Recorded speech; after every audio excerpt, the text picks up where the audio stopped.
Mi idea es tratar de ver algunos problemas jurídicos que se pueden plantear. Necesito previamente conocer un dato que es importante. ¿Cuántos son defensores en la sala? ¿Todos fiscales? Ah, bueno, porque la doctora Dupuy y el doctor de Carrí que están ahí no me dejan plantear cuestiones jurídicas cuando hay defensores presentes. Entonces yo les voy a hacer algunos planteos de objeciones posibles que podrían llegar a generarse, dónde estamos parados con algunas cuestiones jurídicas que se están discutiendo a nivel mundial y me gustaría también contarles cuáles creo que son las soluciones que habría que afrontar en la Argentina en el corto plazo para tratar de por lo menos clarificar los marcos normativos para que estas discusiones no se trasladen a la Fiscalía hacia los juzgados de manera tan fuera de los marcos normativos y generando una necesidad de introducir planteos nuevos, jurisprudencia nueva, cuando hay cuestiones que podrían solucionarse mediante una mejor normativa. Yo no pensaba referirme a los casos de pornografía porque no me dejan cuando hago las objeciones, pero bueno, algún ejemplo también voy a poner de.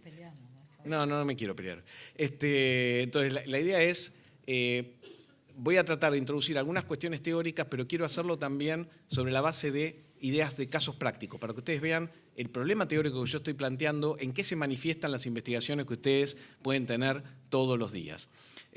Vamos a partir de la base de que nuestra legislación penal ya tiene el problema solucionado, la ley 26.388 nos solucionó todos los inconvenientes, algunos de los inconvenientes que habían al principio de la incorporación de los denominados delitos informáticos, que eran básicamente problemas de tipificación. Lo que nosotros teníamos era determinadas conductas que nos parecían que estaban mal, que nos parecían que eran parecidas a delitos que teníamos tipificados en el Código Penal, pero que eran de difícil encuadre. Entonces, durante la primera época, si ustedes buscan fallos viejos, incluso ya a partir de finales de la década del 80, la década del 90 especialmente, van a encontrar que los daños informáticos, por ejemplo, al no estar tipificados, se generaban muchísimas discusiones alrededor de esto. Lo mismo sucedía con los fraudes cometidos a través de mecanismos electrónicos, en donde al no haber engaño a la persona era de muy difícil tipificación.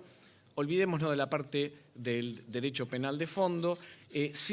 Creo que nuestra legislación requiere todavía algún tipo de ajustes que la experiencia práctica desde la sanción de la 26.388 ha demostrado que todavía hay algunos ajustes que sería interesante realizar, y en esto uno de los objetivos que yo creo que tiene que encarar el país, pero que no es el primordial, es la modificación del Código Penal para por lo menos volver a discutir nuevamente qué hacemos con los problemas de cómo tenemos tipificada la tenencia de pornografía infantil, en lo que señalaba, en los casos que señalaba Daniela, una corrección del delito, de cómo está tipificado el delito de grooming, que realmente quedó, desde mi punto de vista, muy mal tipificado y que genera muchos problemas para quienes tienen que llevar las investigaciones prácticas adelante, y además problemas incluso de desproporción en determinadas conductas que quedan fuera de lo que la norma quiso alcanzar. O sea, alcanza conductas que nadie estaba pensando, por ejemplo, en punir a un chico de 17 años que trata de contactarse a una chica de 17 años a través de la red. Muchos de nosotros hubiéramos sido presos de adolescentes si esto hubiera sido delito. Entonces, digamos que no nos parece bien estar puniéndolo. También creo que va a ser necesario revisar las escalas penales en lo que tiene que ver con los accesos ilegítimos. No es lo mismo el acceso ilegítimo a un sistema informático de una persona particular que acceder ilegítimamente a una estructura crítica, a un sistema informático estatal importante. Digamos, me parece que los daños informáticos también pueden requerir algún tipo de adecuación de ese tipo, pero lo cierto es que hoy a nivel de estándares internacionales, la Argentina tiene una legislación que le permite trabajar sobre los denominados delitos informáticos. Entonces entro sí en la parte procesal. Desde el punto de vista del procedimiento, que es lo que más nos interesa a nosotros a la hora de investigar un delito, ahí sí estamos bastante complicados. ¿Qué es lo que sucedió? Cuando se modificó la ley, y esto es un problema que ha sucedido en todos los países del mundo, ¿por qué se modificaron los códigos penales? Porque existía en el derecho continental el principio de legalidad y no podíamos ir adelante con las conductas, con la investigación de estas conductas. En materia procesal, sobre la idea, yo creo a esta altura equivocada, del principio de libertad probatoria, no surgió la necesidad tan urgente de modificar los códigos procesales, y por eso si ustedes revisan incluso en la experiencia del derecho comparado, ustedes van a ver que España, Italia, Alemania, Francia modifican primero sus códigos penales, y los códigos procesales, la modificación vino muchísimo tiempo después. Lo que pasa es que ahora ya llevan muchísimo tiempo modificados, y en nosotros parece que el tema todavía no nos hubiéramos enterado de que el principio de libertad probatoria por ponerlo en términos que entendemos todos, hace agua frente a los problemas de la moderna evidencia digital. No nos alcanza para suplir los problemas que tiene la obtención de evidencia en entornos digitales. No solo no nos alcanza, sino que genera en muchísimas situaciones muchos problemas que tienen que ver con afectación de garantías básicas, en donde ya entran en juego no solo temas que son alcanzados por la posibilidad del principio de libertad probatoria, sino que implican una violación clara al principio de la imposibilidad de aplicar medidas de coerción sin una legislación que lo prevea expresamente. El principio nulla coactio sine lege, que exige que yo tenga una ley específica cuando yo voy a afectar una garantía.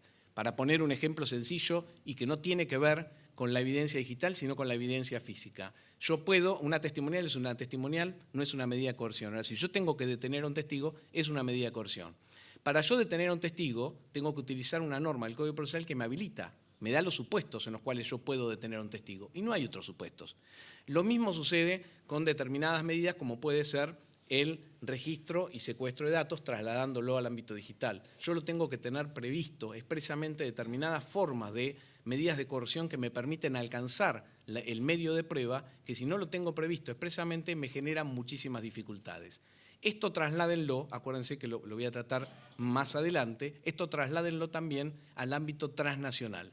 Porque si ustedes toman muchos de los elementos de la charla de Daniela, se dieron cuenta que el 80% de las medidas de prueba en su escala de investigación son en extraña jurisdicción. Digamos. Desde el inicio de la investigación en adelante, muchas de las pruebas en los casos que ella está investigando no son evidencias que estaban alojadas, por ponerlo en términos sencillos de entender, o sea, datos informáticos que estaban alojados en la República Argentina, sino que estaban alojados afuera. Esto a mí me marca una realidad, que yo necesito normas procesales adecuadas a nivel interno para a su vez tener normas de cooperación internacional que me permitan obtener las evidencias en el plano internacional. Esta necesidad de adecuar como espejo la normativa procesal a la normativa de cooperación internacional es en lo que se está trabajando en el mundo. En esto están preocupados hoy los organismos internacionales, en que los distintos países tengan normas procesales parecidas, que respeten un mismo estándar de garantías, para que este intercambio de información, el flujo de datos informáticos entre Estado-Estado y mucho más complejo entre Estado y empresa privada, sea admisible en un proceso penal. Y esto que hoy nosotros nos hemos acostumbrado a ver como algo sencillo de introducir en los procesos, la prueba que nos manda Google, Facebook, Microsoft o una empresa extranjera, tiene muchísimas dificultades desde el punto de vista jurídico si lo tratáramos solamente desde un punto de vista estrictamente jurídico, tanto desde el punto de vista del derecho procesal penal como del derecho internacional. Piensen ustedes, se lo saco, el tema de delitos informáticos, y me voy del caso de pornografía infantil. Supónganse que yo estoy a cargo de una investigación de un fraude bancario o una defraudación contra el Estado. Y entonces yo decido a la mañana, porque me dijeron que los exhortos internacionales están tardando aproximadamente 2 años en llegar en casos en donde uno le pide a un banco suizo, por ejemplo, que me mande información de un ciudadano argentino. Entonces digo, che, yo me tiro el lance, le mando un mail al gerente del banco en Suiza a ver si me manda la información. Supongamos que el gerente me la manda por mail, la información, y yo la incorporo al proceso. ¿Caminaría esa prueba? ¿Ustedes se imaginan a un tribunal condenando en la República Argentina sobre la base de un mail que yo recibí de un banco de Suiza? Difícil. Sin embargo, hoy nos hemos acostumbrado que en lo que tiene que ver con evidencia digital, Google es como si fuera Estados Unidos. Digamos, nos está contestando un Estado. Eso se llama cooperación asimétrica. Así se lo ha denominado en la doctrina en el mundo, cooperación asimétrica cuando se da una cooperación que ya no es flujo de datos entre Estados, sino flujo de datos entre un Estado y el sector privado de otro país. Y es uno de los supuestos de acceso transfronterizo que más problemas está generando en las discusiones. En los casos de pornografía infantil, en los casos de grooming y en los casos que tramitan, ya sea investigados por el SIG o que tramitan ante la Fiscalía de la doctora Dupuy, no hay problema, esto que dije no vale. Olvídenselo, no vale. Yo les voy a contar, y sin darles los datos de países, pues tampoco me dejan darlos, que ya esto se ha discutido jurisprudencialmente en varios países europeos, que hay planteos de nulidad hechos porque la prueba que se incorporó al proceso viene del sector privado sin haber pasado por el exhorto internacional. Y piensen ustedes en nuestra viejísima jurisprudencia, pero totalmente válida. Si yo me presento ante la Fiscalía de cualquiera de ustedes y digo, vengo a presentarme como querellante y llevo el poder de una persona que me lo hace en el extranjero y no lo traigo apostillado, ¿Cuánto duró como querellante en la causa? Nada duró como querellante. Bueno, para ponerlo en términos sencillos, la prueba que nos está viniendo del sector privado no viene apostillada. Digamos, no viene apostillada. Tenemos un problema que tenemos que solucionar. ¿Cuáles son las medidas procesales que deberíamos tener incorporadas en los códigos y que hoy no tenemos incorporadas en nuestros códigos procesales? Daniela nombró una que se la estamos utilizando y que creo que se puede utilizar porque no viola absolutamente ningún tipo de garantía y es muy importante que ustedes tengan en cuenta, que es el aseguramiento de datos.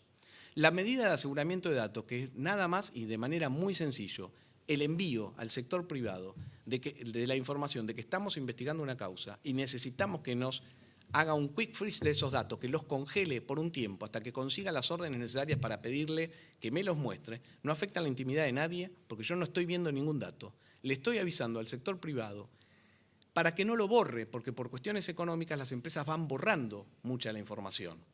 Entonces, lo que le estoy diciendo es, asegúrenme este dato, que voy a ver si lo puedo usar o no lo puedo usar. Esto se está haciendo por vías informales porque no tenemos una legislación que nos respalde. No veo ninguna objeción procesal a esto, se puede hacer. Ahora, si lo tuviéramos regulado en el Código Procesal, como pretendo que lo tenga la República Argentina, ahora que podemos tener la opción de discutir modificaciones en el Código Procesal Penal, podríamos agregarle determinadas cosas que a niveles internacionales se utilizan y que son muy importantes. Yo puedo pedir que el aseguramiento de datos traiga para el sector privado algunas obligaciones que hoy no tienen. Entre otras cosas, también le voy a poder pedir que haya una prohibición de que revelen esos datos, porque de nada me sirve a mí si yo pido un aseguramiento de un dato y la empresa que recibió el pedido de aseguramiento se lo informa al cliente. Entonces, si le informa al cliente, a mí me va a destrabar la sorpresa de mi investigación. El aseguramiento de datos, tengan en cuenta que está de alguna manera vinculado, yo siempre digo en algunas clases que es el primo bueno de la prima mala, que es la retención de datos de tráfico. Yo no necesitaría tanto la medida de aseguramiento de datos si yo tuviera leyes que obligaran al sector privado a retener los datos sí o sí. Digamos, como fue, por ejemplo, la directiva europea hasta que fue declarada inconstitucional por la propia Unión Europea, primero por Alemania. Si yo tengo una ley que me dice que el sector privado tiene que guardarme los datos por 2 años de todos los datos de tráfico de comunicaciones, de todas las comunicaciones que se generen, no voy a necesitar tanto la medida de aseguramiento porque la voy a tener ya dada por la misma retención. En la medida en que no tenemos retención de datos, necesitamos urgente una medida de aseguramiento de datos que funcione de manera eficiente. Dejo acá una cosita separada para que la podamos charlar después si queda tiempo. ¿Qué se está discutiendo hoy en el mundo? La posibilidad de hacer más ágiles las medidas de aseguramiento de datos y no tener que pasar tampoco por ningún tipo de cooperación internacional. Que en la medida en que no se afecte garantías, que yo pueda, un fiscal desde la Argentina, pueda tener convenio firmado con otros países en donde se comunique y haga el aseguramiento de datos de manera directa. Porque como no implica ninguna afectación de garantías, ni tiene problema de choque de normativas vigentes entre un país y otro, no habría problema en hacerlo. ¿Qué está sucediendo en la práctica? Lo que dijo Daniela. En realidad, si uno lo hace hoy, si hoy yo como fiscal tengo que asegurar un dato, no me detengo a ver estas cuestiones teóricas de que no hay norma, que todavía no se firmó el convenio internacional, y lo aseguro por los mecanismos que me están imponiendo las empresas. Lo cierto es que yo creo que es un camino de corto plazo, digamos, que en algún momento se van a terminar de afianzar las convenciones internacionales y esto se va a poder hacer de manera directa sin tener que estar siempre sometidos a los cambios. Estos cambios son,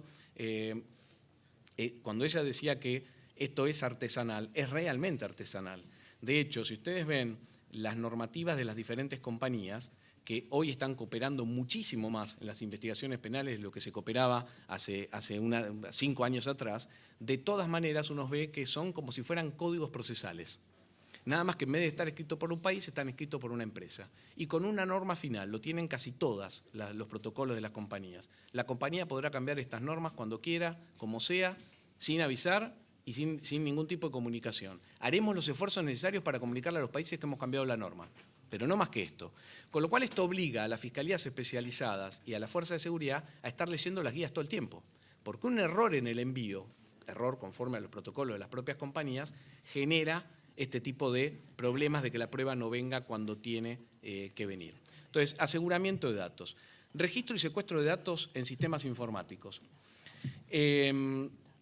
Hoy es necesaria una norma expresa en el código que prevea todas las aristas, algunas de las cuales planteó Daniela durante su charla. No es lo mismo hacer un allanamiento en domicilio que hacer un allanamiento un registro de datos en un sistema informático. Yo en un sistema informático puedo encontrar lo que pasó hace 5 años, puedo encontrar cosas que haya hecho otro usuario, y yo si hiciera un allanamiento acá solamente, por ejemplo, buscando un arma, puedo encontrar el arma que está acá, pero no si alguno de ustedes vino armado la semana pasada, digamos.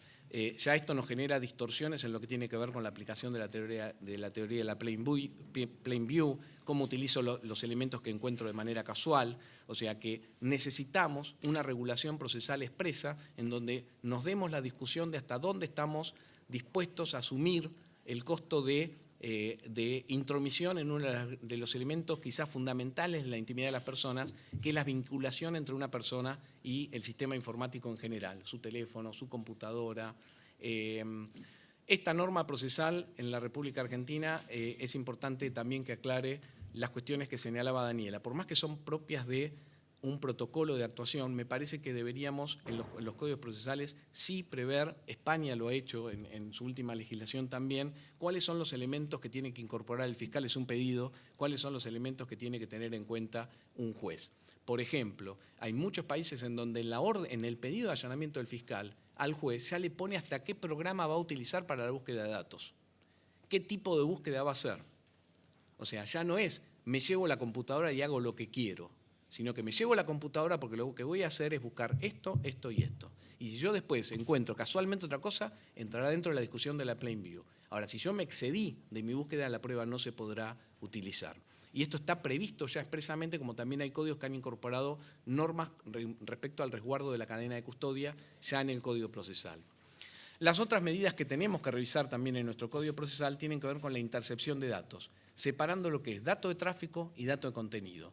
Daniela dijo, hoy estamos obligados a pedirle a las empresas con firma de juez los datos de tráfico también a través de una orden judicial. Yo creo que eso es lo correcto, digamos, porque si no, como fiscal se corre el riesgo de que le declaren nulas un montón de investigaciones.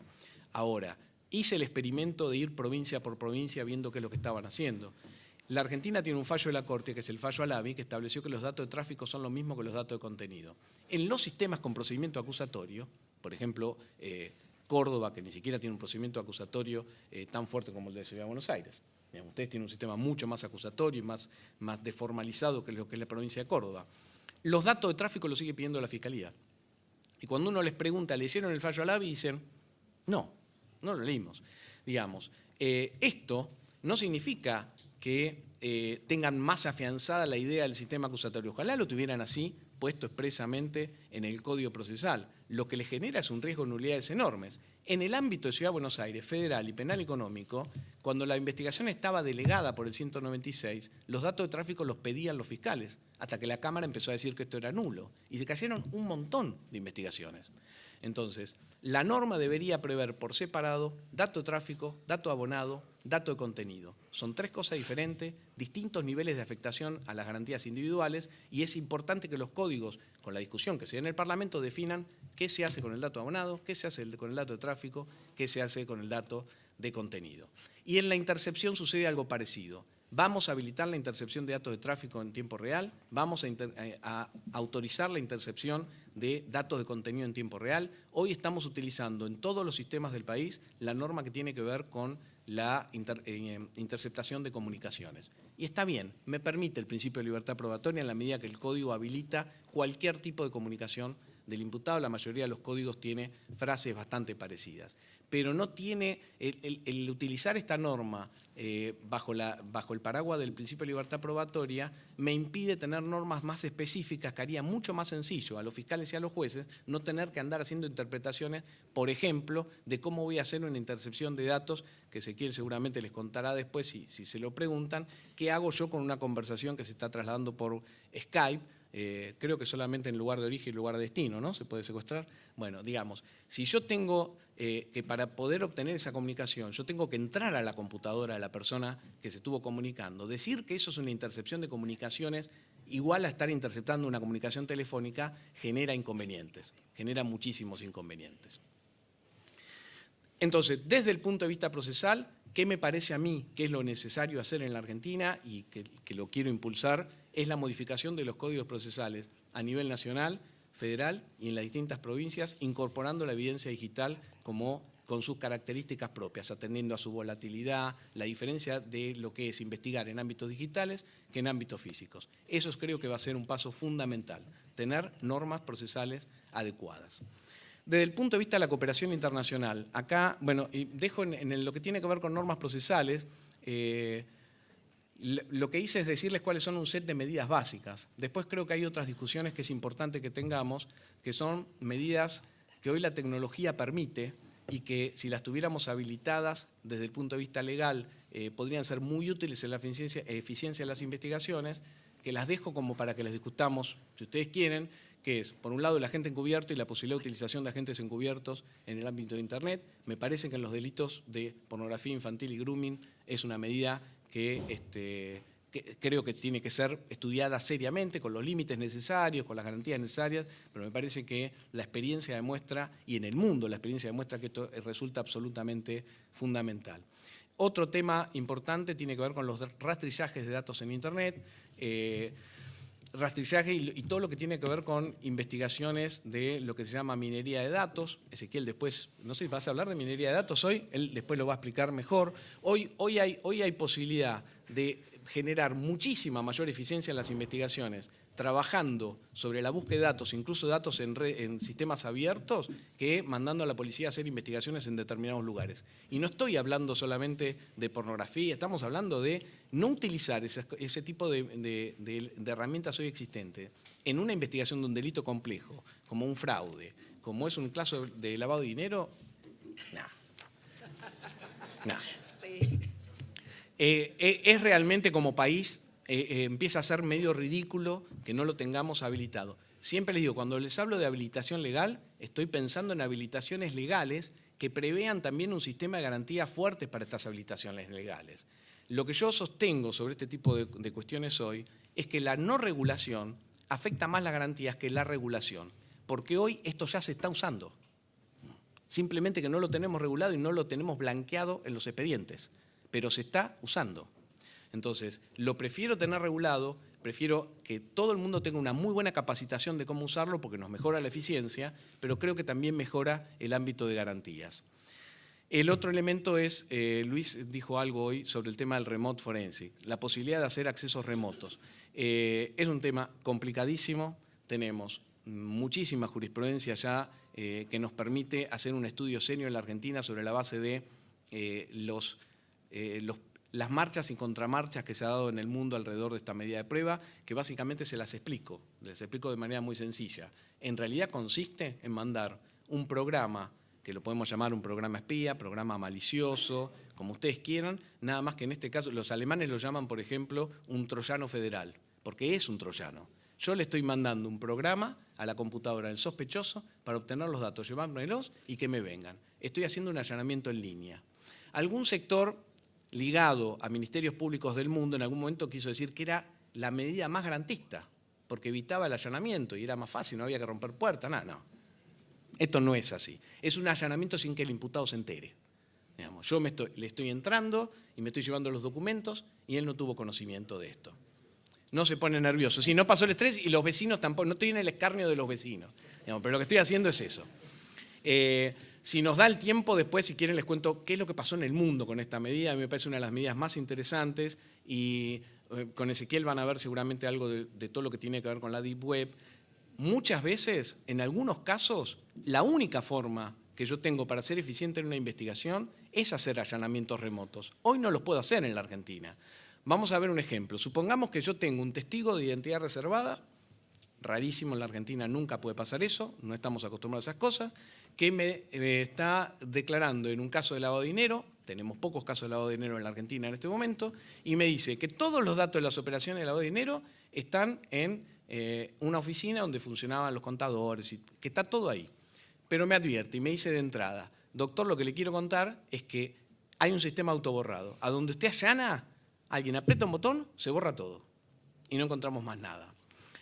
O me puede decir, la información que se maneja sobre esta operación de lavado de dinero está alojada externamente, no está ahí, está alojada en un servidor externo y está encriptada, con claves que nunca las voy a poder destrabar.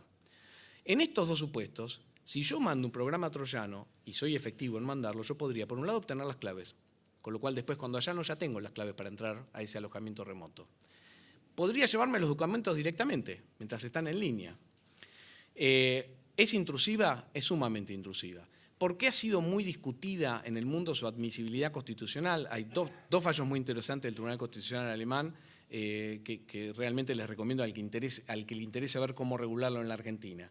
En primer lugar, porque es una medida híbrida, porque hubo algunos intentos, por ejemplo, la jurisprudencia portuguesa, que lo que decían es, bueno, es una intercepción de comunicaciones, la puedo hacer, porque estoy usando Internet. No, macana, pues si yo me estoy llevando archivos del pasado, no estoy interviniendo en una comunicación que se va a dar en el futuro. En realidad es híbrida. Yo estoy llevándome documentos del pasado, me puedo llevar claves que se están usando en tiempo real y puedo también grabar todo lo que va a pasar en comunicaciones futuras. Con lo cual tengo en una única medida procesal, tengo medidas que tienen que ver con el allanamiento, protecciones que tienen que ver con la obtención de datos en línea, porque es lo que está usando esa persona en el momento, y además me permite dejarlo instalado durante un mes y chuparle todas las comunicaciones, digamos. Son las tres medidas al mismo tiempo. Termino con un tema... Tíralo. Ah, no, pensé que me estabas poniendo cartelito. No. Todas las preguntas que vas a tener que contestar. Tema acceso transfronterizo de datos que lo señalé al comienzo. Este es un tema importante a tener en cuenta. Este yo diría que es el tema que hoy no hay acuerdo entre los países. Si ustedes me preguntan, por ejemplo, si ustedes van a analizar qué es lo que viene sucediendo en las reuniones del ahora G7, del Consejo de Europa, entre los diferentes países, y uno quiere identificar a dónde se separa Rusia de Estados Unidos en su política de lucha contra el delito informático, es por un caso de acceso transfronterizo de datos. Es por eso, es un caso que investigó Estados Unidos, ahí se produce la ruptura, hasta ese momento yo diría, y hoy por hoy en los convenios internacionales no se ha podido avanzar y hace 15 años que se discute el tema del acceso transfronterizo de datos. Ahora ustedes me preguntan, ¿tenemos acceso transfronterizo de datos en la Argentina? Sí, todos los días. Acceso transfronterizo de datos todos los días. ¿Cuáles son los problemas que implica? Acá hay problemas de derecho internacional. Primero les defino, ¿qué es acceso transfronterizo de datos? Yo, fiscal o juez, desde una jurisdicción A, necesito obtener un dato para una investigación penal que lo puedo obtener desde donde yo estoy, pero en realidad está alojado en un servidor que está en el país B. La discusión que se da a nivel mundial es si esto constituye una violación del principio de territorialidad y por ende una violación de la soberanía nacional del otro Estado al que yo estoy ingresando. Si yo lo hago a través de un remote forensic, no hay ninguna duda. O sea, si yo entro o por fuerza bruta destrabo claves en un servidor que está en el extranjero, no hay duda de que es un acto de principio que violaría el principio de territorialidad porque estoy ejerciendo fuerza de coerción en un país extranjero. Algunos discuten, porque algún sector siempre ligado a fuerzas de seguridad que tratan de ser muy eficientes en la investigación, lo que discuten es no tengo violación del principio de territorialidad porque no tengo ningún agente estatal que haya ido desde el Estado A al Estado B. Digamos. Este sería el argumento, si ustedes como fiscales tienen un caso de esto, sostengan eso. Y yo les mando la bibliografía, hay un montón de autores que han sostenido que no hay violación del principio de territorialidad en la medida que la persona se quedó acá y lo hizo todo desde una oficina. Digamos. Hay cuestiones muchísimo más complejas para resolver y la que se da mucho hoy en la Argentina es, caso concreto, allano, ¿podemos hacer propaganda? ¿Estamos esponsoreados el Congreso? Bueno, allano, es un caso en serio, allano sucursal del Banco Santander, buscando determinados datos. Empiezo a encontrar esos datos y a la persona que viene de la oficina tecnológica de la policía me dice, acá están los datos, estamos encontrando todo. Pero le digo, están alojados en el servidor en España. ¿Puedo seguir o no puedo seguir? Digamos, no destrabé ninguna clave, ¿eh? Yo no destrabé nada. Caso B, podemos llamarlo. Entro a la casa de Ezequiel y Ezequiel está conectado con su cuenta de Google. ¿Usás vos o Yahoo? Google. Está conectado con la cuenta de Google y me dice, ¿podemos llevarnos los mails? Porque está conectado, o sea que estoy teniendo acceso al servidor que está en Estados Unidos. ¿Qué está sucediendo hoy en la práctica? Se lo llevan. O sea, esta es la práctica. ¿Lo ponen en el acta? No. O sea, ¿alguien dice esto es un acceso transfronterizo de datos? No. ¿Qué está sucediendo en el resto del mundo donde se está discutiendo mucho? Sí, se está discutiendo la validez de esto. O sea, por suerte no hay defensores en la sala, digamos. Es un caso en donde podría llegar a discutirse eventualmente si eso es un acceso transfronterizo de datos o no. Yo creo que no lo es por varios motivos, incluso técnicos. Hay explicaciones tecnológicas muy interesantes en donde uno puede incluso fundamentar que yo no estoy ingresando a un servidor que está afuera, porque los datos están viniendo frente a un llamado que yo hago desde acá, digamos. pero la cuestión no resulta tan sencilla de resolver desde el punto de vista jurídico y sería muchísimo más fácil tenerlo en el código, digamos. No porque esto nos solucione el problema con el resto de los países a donde ingresamos, pero incluso las recomendaciones, la última reunión del Consejo de Europa este año, del Comité del Consejo de Europa, una de las recomendaciones fue, miren, como no nos estamos poniendo de acuerdo entre los países, recomendamos que los países empiecen a regular internamente este tipo de supuestos y lo empiecen a tener, para generar lo que se llama costumbre internacional en el ámbito del derecho internacional, y empiecen a tenerlo. Después veremos. Portugal, por ejemplo, lo tiene incorporado. Y lo tiene incorporado de una manera muy inteligente, como doble vía. Dice, lo que ponen en el código es que una autoridad extranjera podrá ingresar un servidor en Portugal, si no tiene que destrabar claves. Y entonces nosotros también podemos hacerlo afuera. Digamos. Lo pone ahí en el código y lo están haciendo. El otro supuesto más complicado, muy complicado desde el punto de vista de las consecuencias prácticas que puede tener para las investigaciones a la Argentina es el que señalé al primero, que es el acceso transfronterizo a datos mediante cooperación del sector privado. Hoy esto se ha instalado. Si ustedes le preguntaban, esto después quizás puedas contar, pero era más una cuestión del FBI, pero si uno iba a un curso para fiscales hace 5 años con la gente del FBI, lo que decían es que había que utilizar los mecanismos internacionales de cooperación, que no estaba bien que se comunicaran directamente con una empresa en Estados Unidos y le pidieran los datos, porque estos datos podían ser violatorios de alguna norma en Estados Unidos. Concretamente, la norma que prevé cómo tienen que cooperar las empresas en Estados Unidos. Entonces, lo que sugerían es utilizar el camino de la cooperación de los delegados que hay en las embajadas, el camino de cooperación internacional cuando esto no se lograra. Desde hace 2 años, las reglas que se le entregan a Fuerza de Seguridad, o sea, el manualcito de reglas para Fuerza de Seguridad, establece, primer camino, comunicate directamente con la empresa. Segundo camino, embajadas. Tercer camino, exhorto internacional. ¿Por qué? Porque la cantidad de pedidos es tan grande que no había forma alguna de que los pudieran contestar. Entonces, se produjo un viraje en la jurisprudencia internacional en donde ahora se está aceptando esto que yo denominaba cooperación asimétrica entre el sector privado y sector público de otro Estado. Ahora, al no tenerlo regulado, nos puede generar algún tipo de problema sobre la validez probatoria. Yo hoy les diría a los fiscales que utilicen esta información que reciben del sector privado de manera limitada. Yo no fundaría mi acusación en un juicio oral sobre la base de esa información y haciendo hincapié que estoy usando la información que me mandó acá Facebook por esta vía informal. Sí como noticia del delito, sí como una prueba de indicio que me sirvió para obtener otro tipo de pruebas, pero tendría elementos de prueba independiente, porque no va a faltar demasiado tiempo para que los defensores empiecen a dar cuenta. No se van a dar cuenta tan rápido mientras sean información que viene de Facebook, Google, Microsoft, Twitter. ¿Por qué? Porque nos hemos acostumbrado a que esas empresas son infalibles. O sea, que no puede haber algo que venga de ahí que no esté bien. Pero cuando tengamos que pedirle, supónganse al revés, supónganse una medida de prueba que nos viniera por una dirección IP de la Argentina, por un pedido de Estados Unidos y que tenemos que pedirla en una cooperativa del interior que tiene 500 usuarios. ¿Confiaría realmente un juez americano en esa información que le vino por mail de una cooperativa o que a veces se la dan por teléfono de una cooperativa en Estados Unidos? Solo como un elemento inicial. Ahora, esto pone en crisis el sistema de cooperación entre los países en materia de evidencia digital y de manera transversal, porque empieza a ser necesario en todos los delitos. No estamos hablando solamente de los delitos propiamente informáticos. Estamos necesitando este tipo de evidencias en todos los delitos, por lo cual yo creo que va a haber un convenio que logre llegar. Hubo un intento de protocolo adicional a la Convención de Budapest, no se pudo firmar. Pero creo que en el corto plazo va a haber algún tipo de solución. En el mientras tanto, yo les digo, yo usaría esa prueba con ese valor limitado. Bueno, me acaban de patear la pierna, así que luego de este acto de agresión por parte de la Fiscalía, doy por finalizado este alegato.